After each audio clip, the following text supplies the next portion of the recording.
Okay, welcome everybody. We're going to show you how to enter a team into a Teams tournament. And so I've got this set up here as if I've never registered for a tournament before on Tornelo. It's my first time here. So I've got the team event information here. I'm going to click the Enter Event now to get started.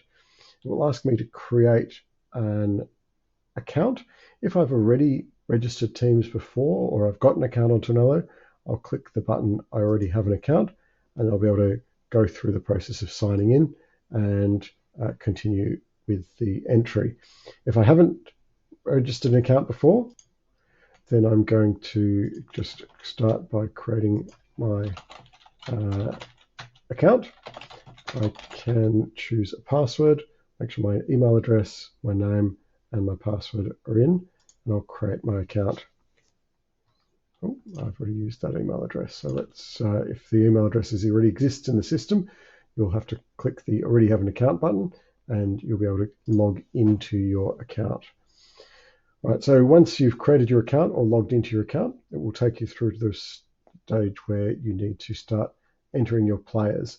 And the first choice is whether we're going to be entering one player or entering a team of players. You'll choose enter one player if you're entering a player that you are the owner of. So you've got financial and moral responsibility for that player. So that's your own child or yourself, for example. If you're a team coordinator, a team manager, a teacher at a school, you're more likely going to be not permanently responsible for those players, and you may only be responsible for just this one event. So we'll click Add a Team, and the first step is to choose a group. So the group is your school, your club, your team that you're representing. We select from a group that exists, or we create a new group depending on whether your group has played before. So we'll select the group. We'll proceed to the next step, which is to add the players for the tournament. Now you can add a player that is already played for that group and represents this group there. So we can add James because he's already played in that group before, or we can create a totally new player. Okay. If that player hasn't played for that group before, we're going to now create that new player, and we can create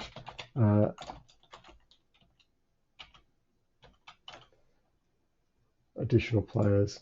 We keep adding our players until everybody is entered. Okay.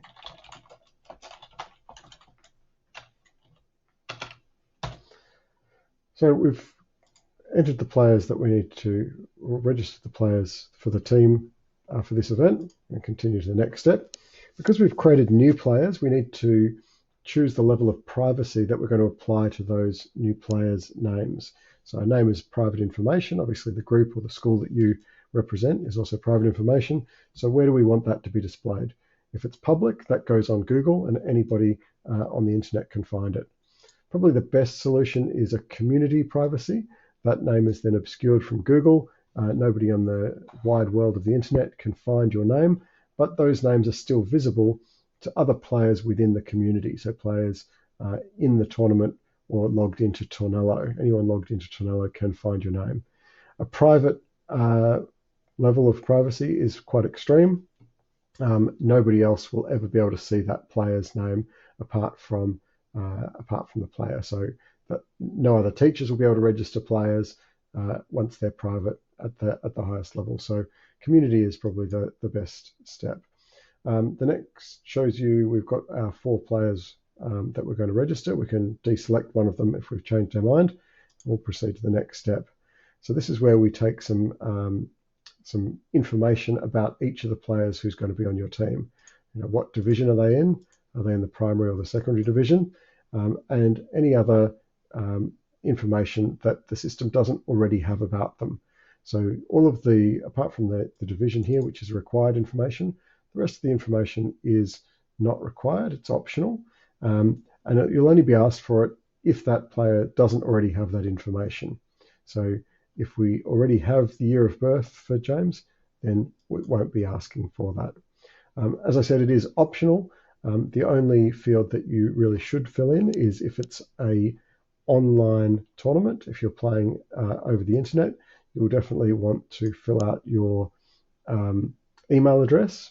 All right, so you want to put the player's email address So it might be rocky@gmail.com. And that will be the email address that the player will use when they come and sign in to actually play in the tournament. Okay, so it could be at school email address, or it can be a personal email address. And when the players come and sign in, they'll be able to use those email addresses and it will automatically allow them to play. So we fill in the required information on that page and we progress to the next step, which is your contact details. That's your contact details of the person who's registering the team, not the individual contact details of the players, but your contact details. And the final step is to pay the entry fee, or if the event is set up where you can pay via an invoice, you can either enter your credit card or select that you'll get an invoice on the day or after the event. Final confirmation of all the details shows up here. We can see the players' names, we can see the divisions, we can see everything about it, and then we'll click the Submit Entry button, which will tell us that all of our players have been registered. We can now see we've got our teams registered here. We can see which division they're in, and we're ready to play in the event. Easy as that.